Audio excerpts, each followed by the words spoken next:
If you hurt it, rise it. That is rest, ice, compression, elevation. It's an easy acronym to remember and it appears to help. Packets of frozen peas are definitely medicinal in the moments after an injury. They bring pain relief and keep the swelling down. But do they actually speed up healing? You see, healing a muscle is a highly coordinated process involving several interdependent phases.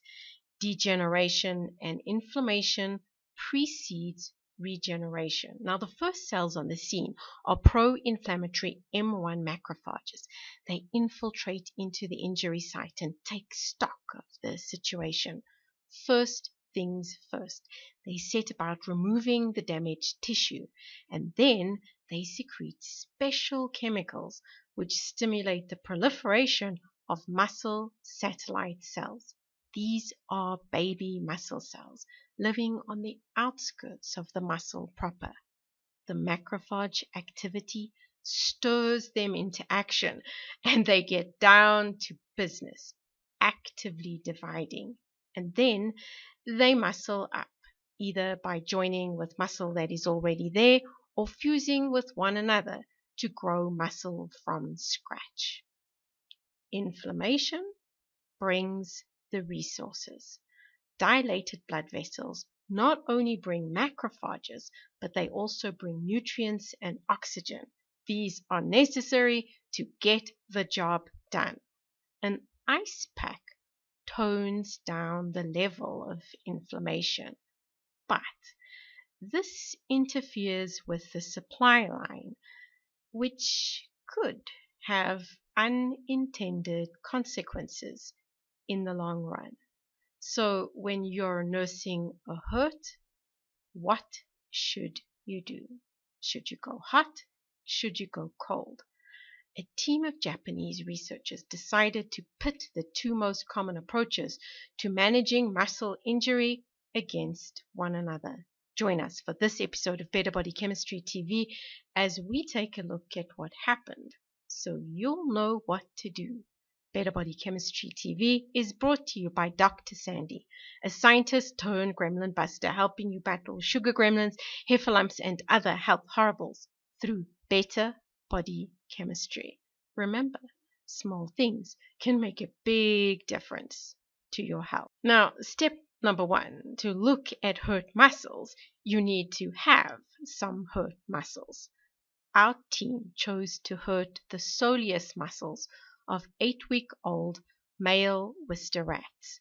Now, rather than banging them with a blunt object, they opted to inject them with 0.3 milliliters of a 0.5% bupivacaine solution using a big needle. Then they treated the hurts like real hurts. In one case, they did absolutely nothing. Agreed. This probably doesn't happen too often. In the real world, most people would ice it as soon as they can. So our team did this to one set of rats too. Before these little guys even opened their eyes, they were already enjoying the benefits of an ice pack. It was left on them for 20 minutes. The final group of hurt rats got a Plan B treatment, heat stress. Now, their treatment kicked in 2 days after the trauma and continued every other day for 2 weeks. Basically, their muscles enjoyed time in a jacuzzi. These little guys' legs were immersed in the hot water, set at 42 degrees Celsius for 30 minutes. Now, whilst their muscles were warmed, their bodies were kept cool with a hairdryer. Unfortunately, rats are not that fond of the jacuzzi, so to make this treatment a little more bearable, they were anesthetized during the procedure.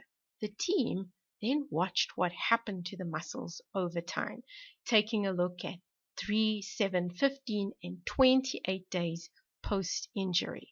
The first parameter they looked at was muscle weight and protein content. The hurt caused muscle wasting. and it took a while for the muscles to recover.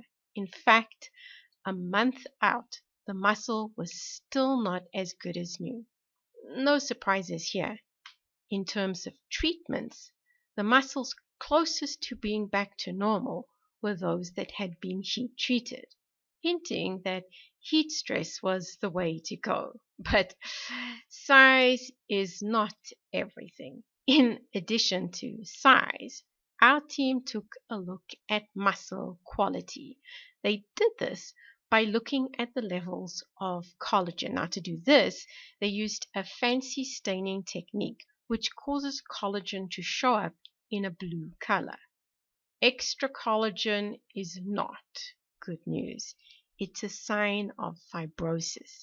It suggests that the muscle is not as good as new. Now, at the 28-day mark, there was less collagen in the heat-treated group versus the no treatment and icing group.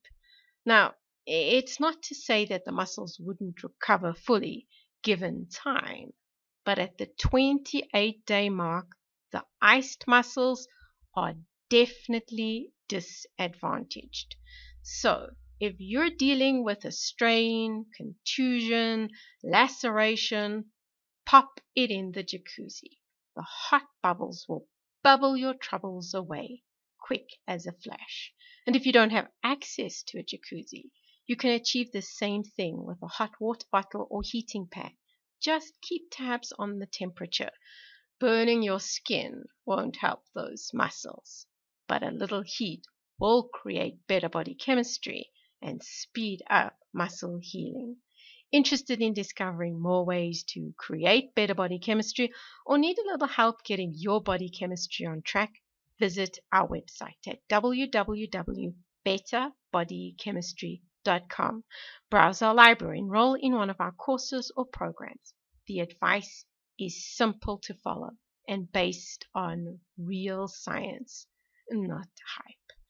Know someone who is a weekend warrior? Share this video with them so next time they face the dilemma of whether to ice or heat, they can choose the approach that will work best for their situation and circumstance.